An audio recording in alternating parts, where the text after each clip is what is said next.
Capítulo 6. Do meio ambiente. Art. 225. Todos têm direito ao meio ambiente ecologicamente equilibrado, bem de uso comum do povo e essencial à sadia qualidade de vida, impondo-se ao poder público e à coletividade o dever de defendê-lo e preservá-lo para as presentes e futuras gerações.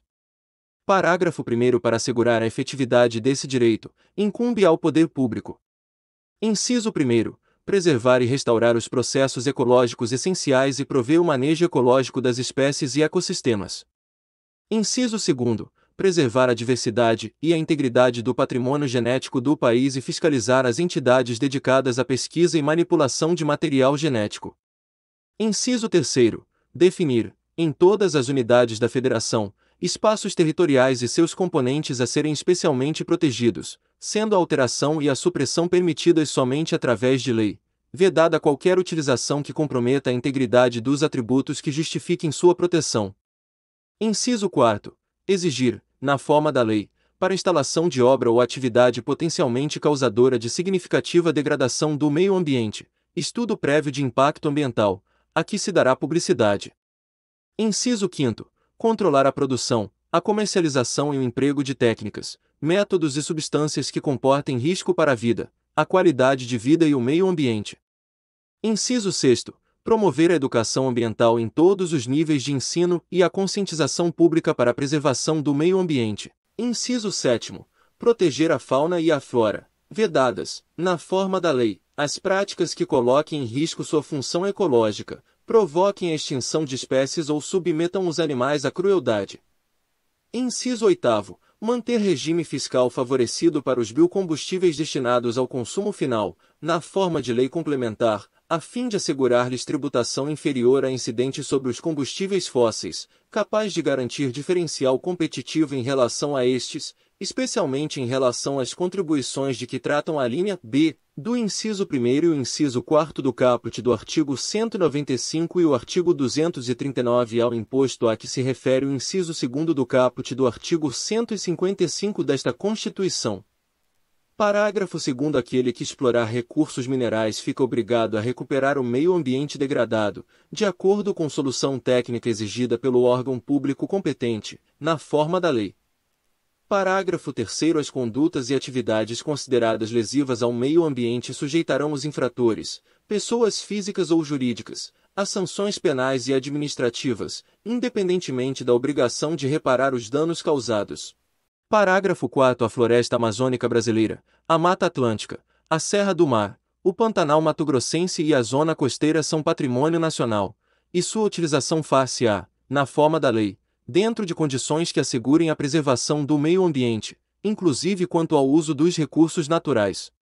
Parágrafo 5º. São indisponíveis as terras devolutas ou arrecadadas pelos Estados, por ações discriminatórias, necessárias à proteção dos ecossistemas naturais. Parágrafo 6º. As usinas que operem com reator nuclear deverão ter sua localização definida em lei federal, sem o que não poderão ser instaladas. Parágrafo 7º. Para fins do disposto na parte final do inciso 7º do parágrafo 1º deste artigo, não se consideram cruéis as práticas desportivas que utilizem animais, desde que sejam manifestações culturais, conforme o parágrafo 1º do artigo 215 desta Constituição Federal, registradas como bem de natureza imaterial integrante do patrimônio cultural brasileiro, devendo ser regulamentadas por lei específica que assegure o bem-estar dos animais envolvidos. Tá gostando do vídeo? Inscreva-se no canal, ativa o sininho das notificações para receber os próximos vídeos, deixa o like e bons estudos. Capítulo 7. Da família, da criança, do adolescente, do jovem e do idoso. Art. 226. A família, base da sociedade, tem especial proteção do Estado. Parágrafo 1º. O casamento é civil e gratuita a celebração. Parágrafo 2º. O casamento religioso tem efeito civil, nos termos da lei. Parágrafo 3º. Para efeito da proteção do Estado, é reconhecida a união estável entre o homem e a mulher como entidade familiar, devendo a lei facilitar sua conversão em casamento. Parágrafo 4º. Entende-se, também, como entidade familiar a comunidade formada por qualquer dos pais e seus descendentes. Parágrafo 5º. Os direitos e deveres referentes à sociedade conjugal são exercidos igualmente pelo homem e pela mulher. Parágrafo 6º. O casamento civil pode ser dissolvido pelo divórcio. Parágrafo 7º. Fundado nos princípios da dignidade da pessoa humana e da paternidade responsável, o planejamento familiar é livre decisão do casal, competindo ao Estado propiciar recursos educacionais e científicos para o exercício desse direito, vedada qualquer forma coercitiva por parte de instituições oficiais ou privadas. Parágrafo 8º. O Estado assegurará assistência à família na pessoa de cada um dos que a integram, criando mecanismos para coibir a violência no âmbito de suas relações. Art. 227.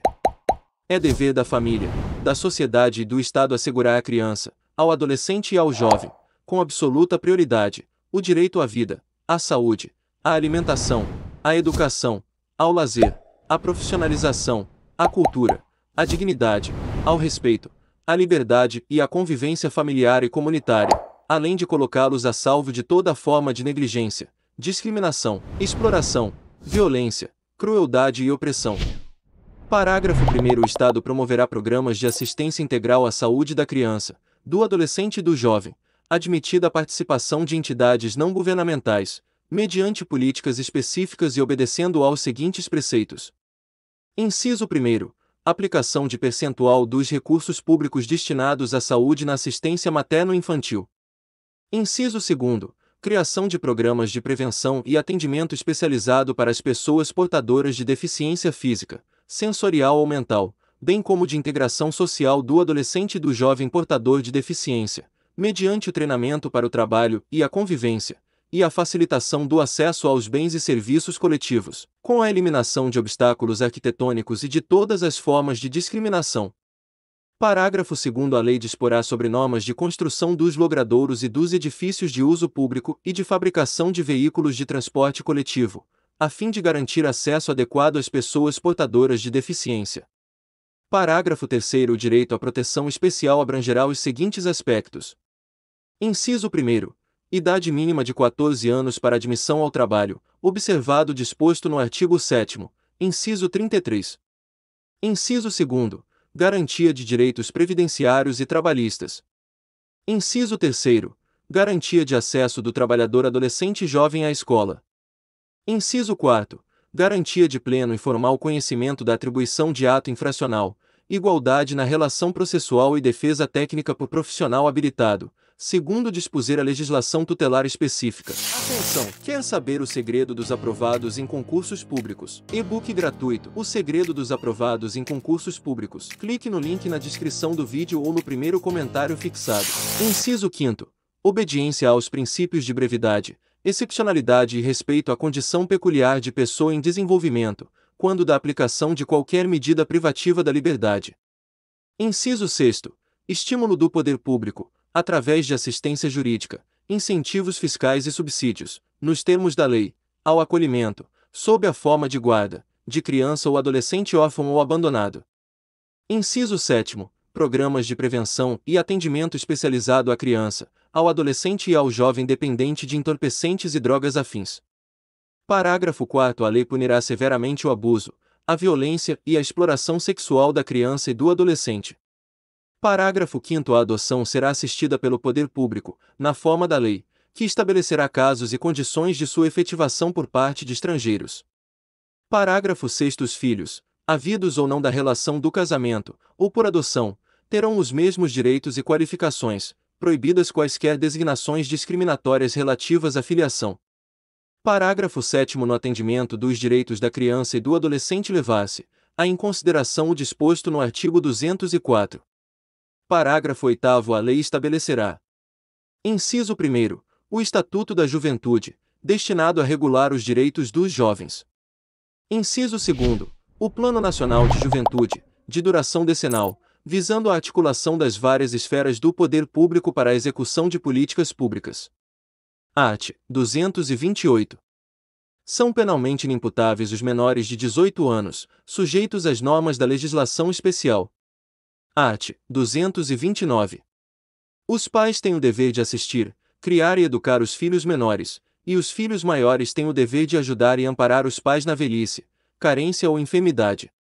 Art. 230. A família, a sociedade e o Estado têm o dever de amparar as pessoas idosas, assegurando sua participação na comunidade, defendendo sua dignidade e bem-estar e garantindo-lhes o direito à vida. Parágrafo 1º. Os programas de amparo aos idosos serão executados preferencialmente em seus lares. Parágrafo 2º. Aos maiores de 65 anos é garantida a gratuidade dos transportes coletivos urbanos. Capítulo 8º. Dos índios. Art. 231. São reconhecidos aos índios sua organização social, costumes, línguas, crenças e tradições, e os direitos originários sobre as terras que tradicionalmente ocupam, competindo à União demarcá-las, proteger e fazer respeitar todos os seus bens.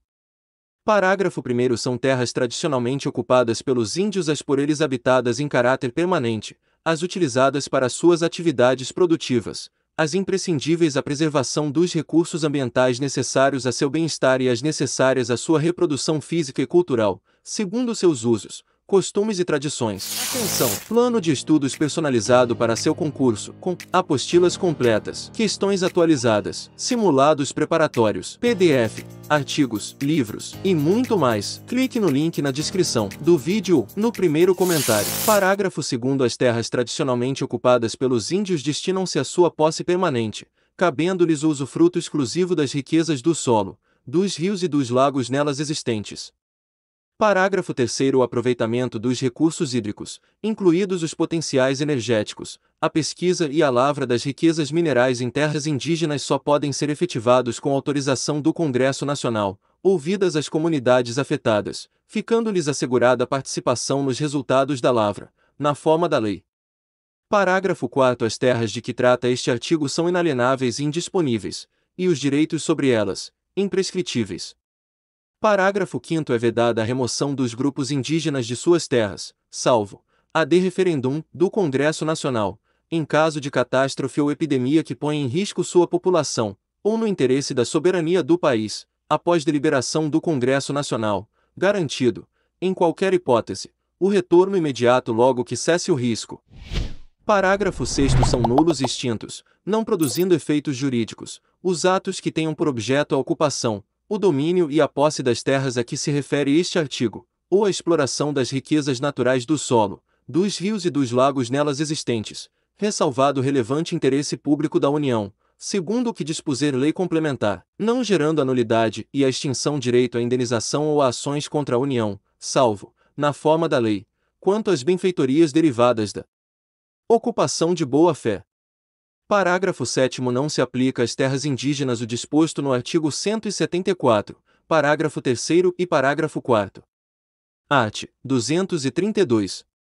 Os índios, suas comunidades e organizações são partes legítimas para ingressar em juízo em defesa de seus direitos e interesses, intervindo o Ministério Público em todos os atos do processo. Se você chegou até o final deste vídeo, escreve aqui nos comentários, eu serei aprovado. Inscreva-se no canal se não for inscrito, deixa o like e compartilha com amigos e bons estudos.